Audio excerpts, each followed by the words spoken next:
guys, and welcome back to the School Finesse podcast. I'm your host, Lynn. So last week, I gave you a few tips to pass your midterms. For some of us, we've used these tips and have passed. On the other hand, unfortunately, some of us are facing a midterm disaster. You failed your exams or scored poorly. If you're in this category, don't drop the class yet. Today, I have some tips that may help you to redeem your grade. After we go over these tips, in a news fix, I'll tell you about some jaw-dropping technological changes that may show up at your institution. But before we get going here, here's the word of the week. Effervescence, full of life and excitement.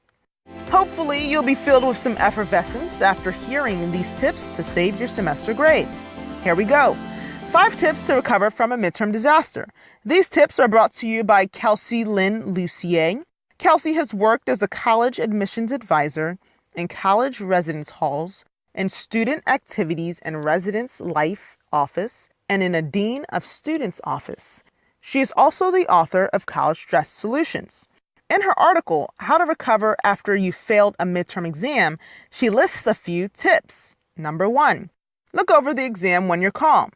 When you received a midterm back and realize that you've scored less than you expected, you may make rash decisions like withdrawing from the class. Get yourself together and review the exam later. Kelci suggests that you get a better sense of what happened. Did you bomb the entire thing? Do poorly in one section? Misunderstand one part of the assignment? Misunderstand one part of the material? Is there a pattern about where or how you performed poorly? Knowing why you failed can help you turn your performance around for the rest of the term. Number 2, talk to your professor or TA, teaching assistant. Review the questions and get some detailed feedback on how you can improve for the next exam.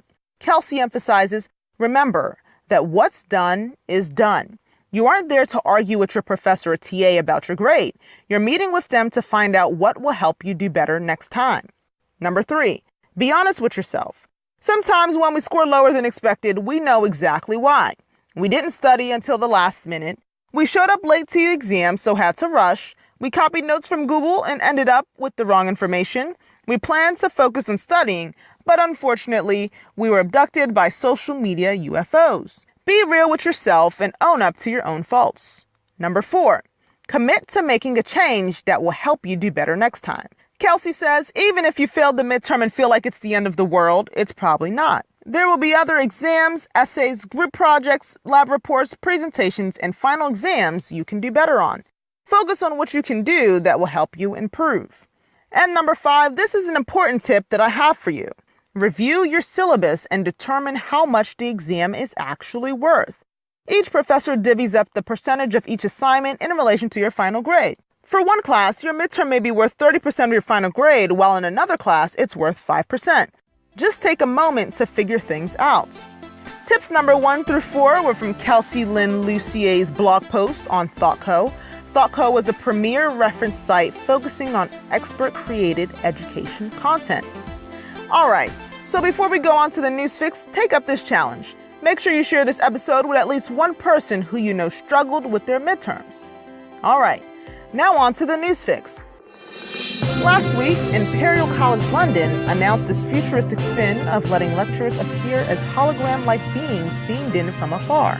If you aren't familiar with holograms, a hologram is a 3-dimensional image formed by the interference of light beams from a laser or other light sources. If you think this form of teaching will become impersonal, think again. A source from the college says, the lecturers have a high-definition monitor in front of them which is calibrated so they can point at people and look them in the eye. They can really interact. These hologram personalities are already in the States. American singer-songwriter Roy Orbison, who died 30 years ago, is back on stage for a final tour. You can go see him holographically in concert at the Mayo Performing Arts Center on Monday, November 12th. Tickets start at $69, but special seating will cost you $109. Let's see how long it takes before these holographic personalities show up in our colleges and universities. More info on this endeavor and all the sources from today's episode will be in our YouTube description box when you search School Finesse. Follow us on Instagram at School Finesse Pod, and be sure to comment, like, subscribe, and share with a friend so you both can succeed together. Always remember, tune in every Monday morning for a new tip on how you can finesse your way through school. Until next time, I'm your host, Amen, signing off.